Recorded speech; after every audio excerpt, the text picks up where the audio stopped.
on CityCast Salt Lake. Tomorrow is 801 Day, and we are celebrating with a little game. Plus, Tooele could be the home of a new nuclear facility, data center, and wastewater treatment plant. So we searched for answers amid confusion and outrage. And then we're going to offer up some picks of the week. And then a special segment just for our members. Farewell to our beloved Sears Lake. I'm Ali Vallarta. I'm here with executive producer Emily Means. Hi, Ali. And CityCast Salt Lake contributor Jack Stauss. Hello. Lots on the agenda today, y'all. But let's start with the most important thing, which is that tomorrow is 801 Day, August 1st, 801. Yay! We are really staking it out with the official 801 Day party at the Milk Block. But I want to ask you both, in honor of this holiday, what is the most Utah thing about you?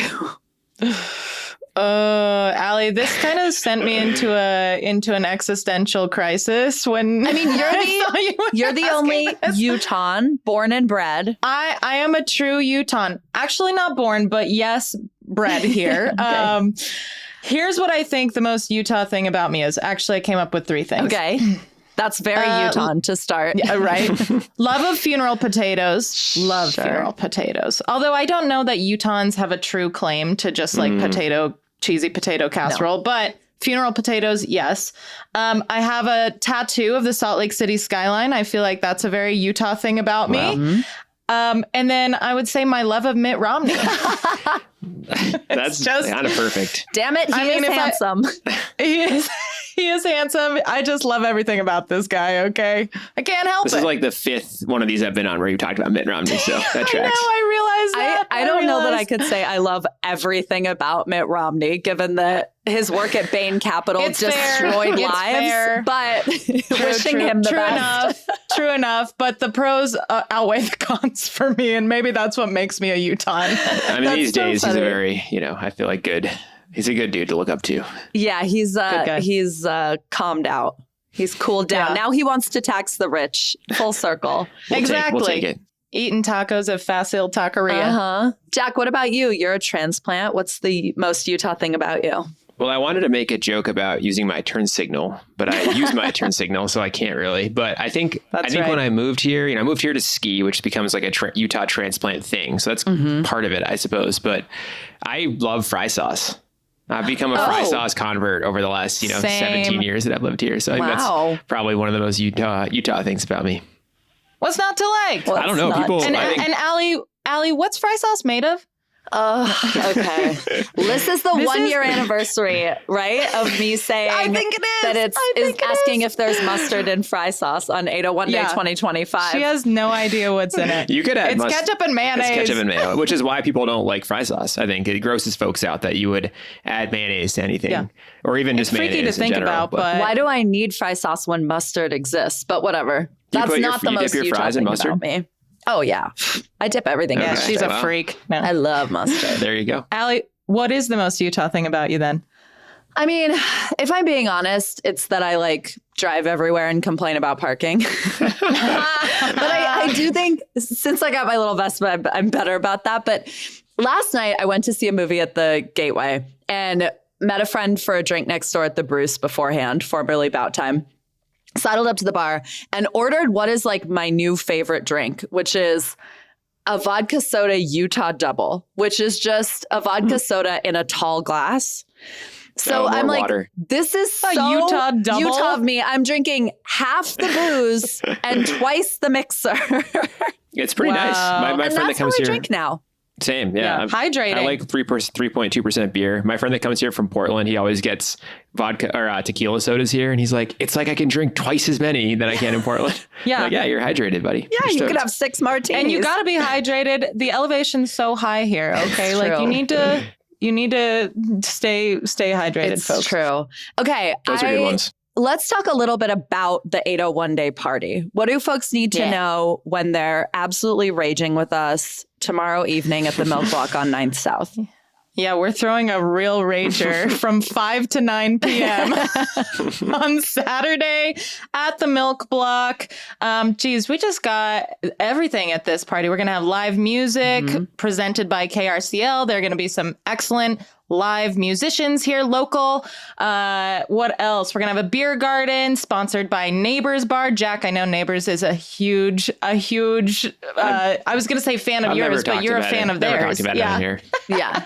Just about every week you're talking about Neighbors Bar. Official CityCast Salt Lake bar at this point. And we have a membership program that's called our Neighbors program. Like we're synchronized.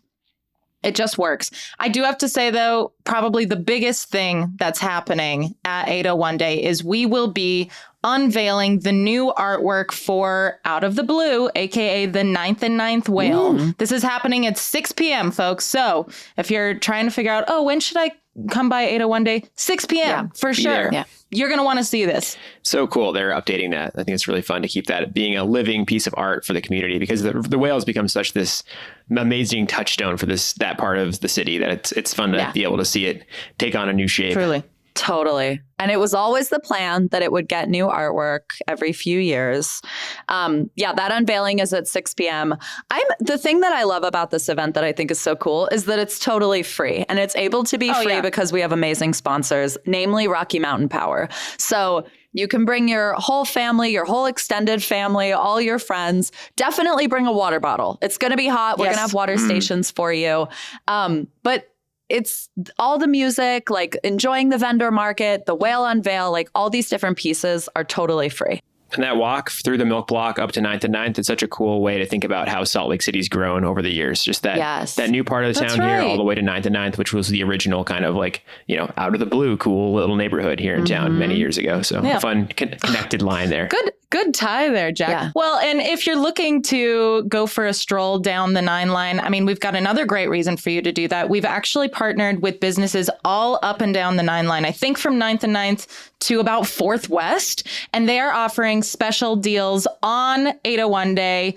A lot of 3 tacos for $8.01 deals, but so many beyond that as well. Oh my gosh. We are so grateful to everyone who's partnering with us. Of course, we love supporting local businesses at CityCast. So this is a great way to do that, not just during the event, but literally all day long on Saturday. So I'm going to read a few. Low-Key Coffee, buy one, get one free voucher. Lovebound Library, a free tote bag when you spend over $20. Manoli's is doing a free ice cream with any purchase. Mochi Kids is doing button making. I saw Coffee Garden doing a slice of olive oil cake and a 12-ounce orange oolong iced tea for $8.01. A lot of the businesses are doing 8% off, 10% off. This passport is honestly it's been a dream of ours to create something like this for a long time. So we invite everyone to make the most of it. And also, again, these businesses have AC. This is a great way to still get out into the community while being able to safely tuck inside these little businesses and cool off during the day. Super cool. Love it. Super cool. Okay. I made you guys a quiz. Okay. You're so excited to present this to us. Well, I just love quizzes, but I thought it was funny. So kind of an inside joke on this show is how much we use the word myth busting. We love to be we're myth busting this, we're myth busting that. And so this is the 801 Day Utah myth busting quiz. Oh boy. And all of these things are based on things we've talked about in previous CityCast episodes. I've got 5 questions here, and what you can do is just buzz in. So if you think you know the answer. So it's me versus Jack? Yes. We're competing. Okay. Make some sort of sound and buzz in. And you know what? There'll be no winners or losers. We're just going to learn some things. But I better win. Emily had better win. Or we're all fired. If you win, you have to buy me a Peroni at Neighbors on 801 Day. Wait, I have to buy you something? That's what you win. That's a great deal for everybody involved. Perfect. Great. Okay. All right. Question 1. What is Utah's #1 export? Ding. Okay, Jack? Brine shrimp. That is such a good guess, but it's not correct. Emily, do you want to guess? It's people. No. The brain drain. Okay, sorry. Is it alfalfa? No, it's gold. Oh, no. Cool. Our biggest export is gold, and most of it comes out of one facility in West Valley. Kennecott. Isn't that wild? No. Oh, wow. It's not Kennecott. No, that's copper. That's I know, Jack, but that's copper. I know Kennecott's a copper mine, but they actually pull a lot of other precious minerals out of. Like right after copper, I think they pull a lot of silver out of that mine, or they used to. I don't know. Oh, interesting. That mine that you can see from space, that was almost a question. That's the one. Have you guys been there? We did a family field trip there once. I went there. That's the most cool. Utah thing about you, man. Actually. When you're trying to entertain 4 kids, what do? You head to Magna no kidding. to a tour it's cool of the looking copper in that mine. big hole. It's a really wild site. Okay, question 2. Where is the busiest swig location? Ding. Emily. Provo? No. 33rd. Orlando, Florida. That was a trick question. That was a trick. Exactly what I'd expect from a Florida woman. The trip had this great story where they also analyzed how many different swig flavor combinations you can make. And I don't know how to say this number, but it has 27 digits. What? That's like as many area codes as we have. That's too many options. That's how much money Elon Musk has. Yeah. Jeez. Okay. Question 3, what percentage of Utahns, according to self-identification surveying, are members of the LDS Church? Ding. Emily. 42%. You're right. Ooh. You're exactly right. 1 point for you. Just 42% of Utahns identify as members of the LDS Church. All right. Question 4. This is true or false. City Creek runs through City Creek Mall. Ding. Emily. False. False. You're right. This is a myth that I spread for the first 5 years that I lived here. that like water feature was City Creek. Yeah, nice. That it was actual City Creek. It makes sense. Piped underground. Yeah, we have lots of urban rivers. Yeah, why not? Okay, the last question, number 5, in the myth-busting Salt Lake City quiz. When this performer came to town for one night, it became the Delta Center's highest grossing single night of all time. Who was it? Ding. Emily. Benson Boone? Nope. Beyonce. Nope. Beyonce has never been to Utah. Well, she actually did come to the Utah State Fair once. Cool. Bad Bunny. Destiny's Child. Benito. Bad Bunny. He outgrossed Paul McCartney and Taylor Swift. Wow. Let's go. Bad Bunny. There you go. I think, Emily, you probably won. Yeah, and you got at least one right. I think so, but I'm not happy about it. Hard. Like I said, I test really, really well normally.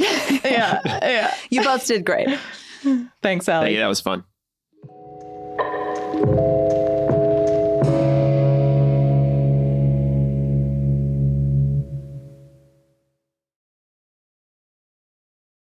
All right. Executive producer Emily Means, CityCast Salt Lake contributor and executive director of Save Our Canyons, Jack Stauss. Let's talk about what is going on in Tooele. This is a little county, 40 minutes west of Salt Lake City, and ashore the Great Salt Lake, which matters in this whole conversation. And it looks like, based on all this different reporting, they could be the home of a new nuclear facility, a data center, and a new wastewater treatment plant. People seem pretty pissed about all this being piled on their city and county. Woof. And when we were kind of parsing through all this different reporting, we ended up with more questions than answers about what's going on in Tooele. So, Emily, you dug into this for us. Yeah, well, I tried my darndest. So I think the biggest headline, it's not even the biggest headline. The nuclear headline is also a big headline, right? Mm-hmm. But one headline that I really keyed into was this one from the Salt Lake Tribune. Utahns speak out as yet another data center is planned near the Great Salt Lake. Of course, we've talked a lot about the Stratos data center in Box Elder County, which is also upstream from Great Salt Lake. But there was a big public hearing earlier this week, and all these folks showed up and they were carrying signs that was like, no data center in Tooele County, blah, blah, blah. That public hearing wasn't even about a data center. It was actually about this water quality permit with the state that would be required as part of a big development that's planned there through the Inland Port Authority. Okay. I'm trying not to weave too complicated a web here, but it is quite complicated. Remember when the Inland Port felt like it was the only story in Salt Lake City? Yeah. I haven't heard about that in a while. Right. Right. Well, so the inland port, for anyone who doesn't know, is like a planned import, export hub. I think trains, planes, automobiles, kind of like on the trucks, in the northwest quadrant of Salt Lake County. But they were also looking to create what they called a satellite port in Tooele County. So this is the development now that we're talking about. Yeah. And there's this public hearing. The best way I've ever heard the inland port described is that it's where I-15 and I-80 intersect. And so it's the perfect place to import export because it's the two biggest highways in the West. And I was like, Crossroads of the West, ding, baby. ding, ding. That makes sense. Yeah. It all makes sense. So Tooele also wanted to get in on the inland port action. And so this is the project that we're talking about. This is what people showed up to comment on. Got it. But back to that headline that people are so mad about a data center that's planned in Tooele County. It seems unclear that a data center will actually happen in Tooele County. Like, this is part of this development plan, but nothing official has happened yet. So folks were protesting a data center, but the data center isn't a real thing yet. And so they never are. I know, right? I called up the Tooele County Assistant County Manager, and I was like, what the heck is going on here? I saw a comment from the Inland Port Executive Director that was like, oh, Tooele County has a moratorium on data centers anyway, so we would never overstep that. And this Assistant County Manager, Brittany Lopez, said, actually, we don't have a moratorium on data centers. The plot thickens. And I was like, okay, so what do you have? And what they have is a new resolution passed by their county council last month in June that directs their staff to review their rules and their ordinances around data centers before they make any decisions to put one there. Now, you might say, well, isn't that kind of a moratorium? And I think it kind of is. It's a safeguard. Actually, it's another layer it's a safeguard. Process, which is good. Process is always good. Is it possible they don't want to use the word moratorium because it's become, like, the word has become politicized, right? Yeah. Like, I actually think Totally. that's exactly we right, talked Ali. to Democratic Congressman Ben McAdams on the show, a Democratic congressman, and even he didn't want to use the word moratorium. He referred to it as a hashtag because he felt like, oh, that's not like, what does that even mean? It's sort of like the leftist, it's a leftist policy, the moratorium. Stop everything. Yeah. I think you're exactly right, actually. And looking at this resolution, I read the text of the resolution. It's very short. It literally just directs staff to, review policies and come up with some guidelines. It doesn't say anything about pausing applications on data centers, but both this county manager and the staffer who presented it to the county council, they both said, we'll be pausing accepting applications for data centers, which is a moratorium, right? So that's kind of what's happening there. But, to the question, will the port project have a data center? Talking to this county manager, she says they haven't received any applications for anything like that. And like we just said, they wouldn't be able to at this point anyway. The only thing they've received an application for with this inland port related project is a gas station, like permitting for a gas station. So that's kind of the situation with this particular project in Tooele County, but so many layers. And I can see, we were confused. I think the public in Tooele is probably confused about it. But yes, this is like a more to come situation. Interesting. It makes sense. And it's similar to a lot of projects that I've worked on, like especially like new gravel pits or mines. There's just like all these layers of permitting, zoning, ordinances, councils that will, hopefully have public hearings, but at the very least have a process for reviewing and accepting. And I think because of how much energy has been created around the data center space, I bet the folks in Tooele, the town manager and the council, they're probably treading very lightly around this issue, and for good reason. We've seen direct political outcomes of people standing up, and to me, that's the silver lining of a lot of these big projects. It's like kind of turned everyone into an environmentalist or somebody waking up to environmental justice issues. And that's been kind of cool to see. It's like, you could call it sort of NIMBY, but it's like in everybody's backyards, So it's like everywhere you go, there's one of these things happening. So everyone's kind of learning what tools they have and how to advocate for, better use of their community space. Oh my gosh. I The thing about this that I think is so interesting, I totally agree with you, Jack, is also like, I'm a person who really hates the NIMBY-YIMBY paradigm, the not in my backyard, yes in my backyard sort of paradigm. Agreed. I think it's a false paradigm because I am open to lots of development or affordable housing projects in my neighborhood. I also don't think we should get rid of public comment. And I think that this whole data center battle has demonstrated exactly what happens when you do and why it is so important to have these kinds of processes, even though sometimes they can be a pain in the ass and they can kill good projects.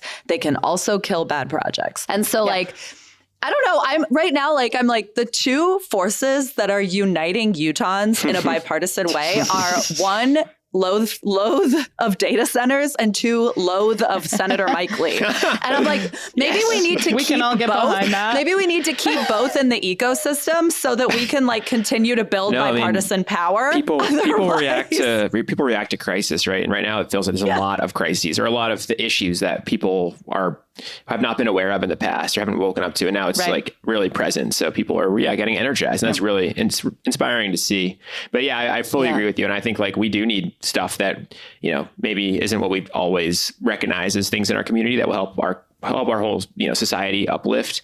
I go back to the abundance thing too. It's so crazy that like we can't get things like trains, but like over the course of what seems like a couple months, they can plan and push through some of these giant data centers. It's like, well, we can do other cooler things that are better for the rest of us if they can make these so quick. I want a train to Park City. I want it so bad. Oh, keep dreaming, baby. We can talk about that later. I got ideas. Just a note on, these types of projects. And real quick, I'll say, I did ask, will there be any public comment on this? And yes, it seems like there will be opportunities for that because the Planning Commission, the Tooele County Planning Commission needs to review, whatever rules and ordinances they come up with related to data centers. So that's one opportunity.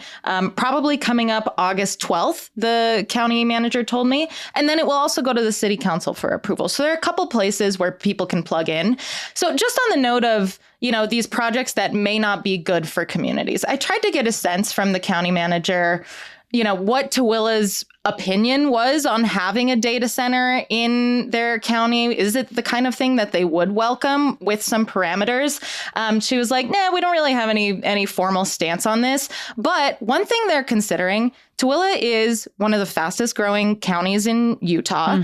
They also have a lot of undeveloped land still. Sure. And so I think for them, really their biggest priority is it is economic development, and it's how can we bring more jobs into this county and, make sure that we're not just like sending all of the people who live here out to Salt Lake City to work. Right. So I think that that's a big part of the calculus too for them. We can link this episode in the show notes. I went to this event that the Gardner Institute hosted about data centers and kind of reported out everything I learned. And this was before the Box Elder data center was like introduced. It's almost like they knew it was coming. And and one of the things that this like expert that they brought in from California to like present on data centers actually was very specific about is that they are not good job creators. They don't take many people to staff. They don't create a lot of good jobs. And so like the data center piece of this, the job argument is like not the argument to be making. Now, will the inland port jobs be good jobs? I don't know. Are warehouse jobs good jobs? Historically not. But if that's where they're going to like plant their flag, they should prepare for more of a fight on that because the data's not really on their side. Yeah. Well, good luck, Tooele.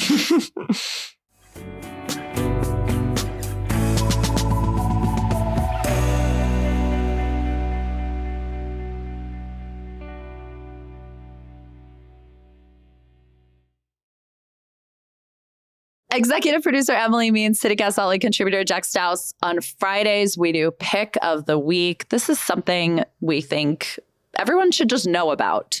Jack, you're our guest of honor. What's your Pick of the Week? Oh, so honored. I am picking something close to home here for me, just a couple blocks away. I can walk over to Liberty Park and I can go to the public pool in the middle of the heat of the summer. Yeah. And I love that pool. People kind of like be like, oh, public pool? What's like, kind of like maybe not the first thing you think of. Ick? Yeah, exactly. But I've been there. It's clean. It's awesome. And guess how much it costs? It's like $3 or something, right? It's $6. It's $2.50. Let's for go. adults. Whoa. So it's relatively cheap. They All can get like right. an ice cream bar in there for like $1. It's a nice summer activity. It kind of feels just like local and you're in the park, but you can go in the pool. It's great. You can't get a gallon of milk for $2.50. I don't know what you can get for that much anymore besides a visit to the pool.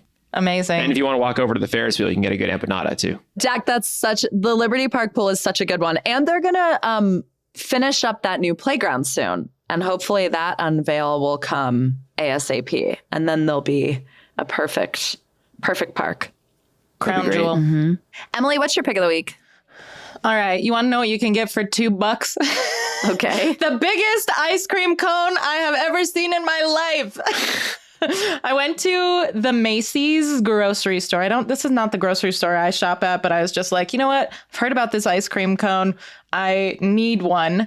I believe it's called a Kong cone, like King Kong, like it's big. Okay. But at the same time, their sizes they're so strangely named. Like there's baby size, mommy size, daddy size. The patriarchal ice cream cones. Yes. At the time, their chocolate ice cream wasn't working, so I only got vanilla. I would normally get a twist, but it was really good. I will say though, halfway through, I was like, this is too much ice cream, but I couldn't just let it melt. You got to eat it. So I ate all of it. Nice work. Thank you. This is the grocery store. Like there's one across from Red Moose, right? Kind of near the East Bench. Yes. Okay. Yeah. I think it replaced a Fresh Market. The one I went to was in Mill Creek on Highland, I think. So Nice. listen, it really hit the spot. Like in these extremely hot times when you need a lot of ice cream for a little money, it's a good one.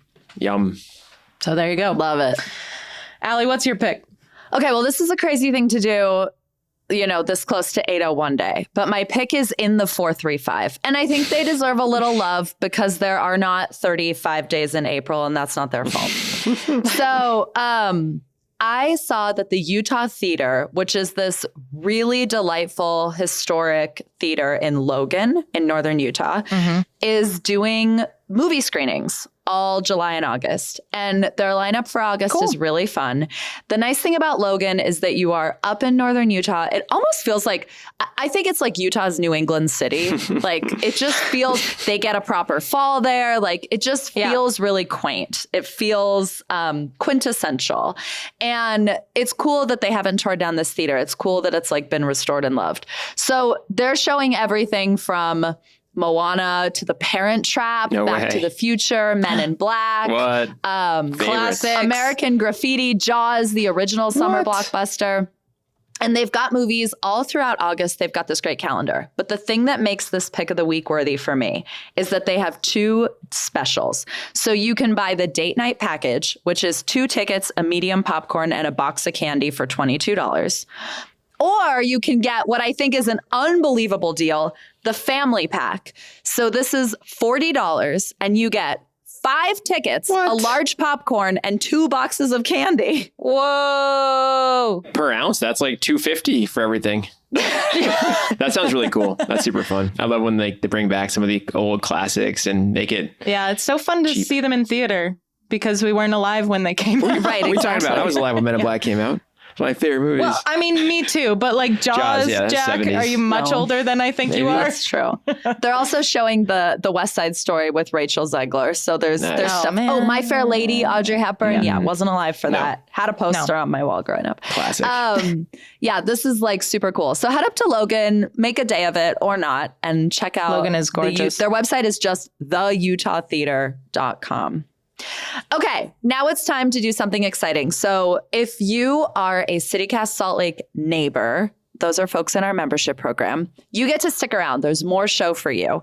We've got a special segment. We're going to talk about our friend Sears Lake, which is about to be filled in as Intermountain finally kind of gets to it, building a hospital downtown. So we've got an update on all of that. We're going to memorialize Sears Lake. If you are not in our membership program, it's not too late to join. You can do that at membership.citycast.fm. We ask you for $10 a month or $100 a year. We shower you in perks like special segments. You get to shout out things you love in our podcast and newsletter. We have cool like merch for you during campaigns. You get ad-free listening. It's a wonderful, wonderful time. So membership.citycast.fm is the place to join. If you join, you get access to an ad-free feed where you can hear the final segment of this show. If that's not right for you, we bid you farewell, and we'll see you at 801 Day. Executive producer Emily Means, CityCast Salt Lake contributor Jack Stauss. Happy 801 Day. I will see you tomorrow at the party. Woo, see you there. See you there. That is all for us today here on CityCast Salt Lake. Our executive producer is Emily Means. Our producers are Ivana Martinez and Matilde Urfalino. Our newsletter editors, Terina Ria. Our audience development manager is Angie Treasure. And I'm your host, Ali Vallarta. Music is by the local band Mitochondria with additional music from All the Kimonos, Arc de Soleil, Wendy Marcini, Sven Lindvall, Bagel, and Measlo. We will be back on Monday morning, officially in August, with more from around town. Have a great weekend.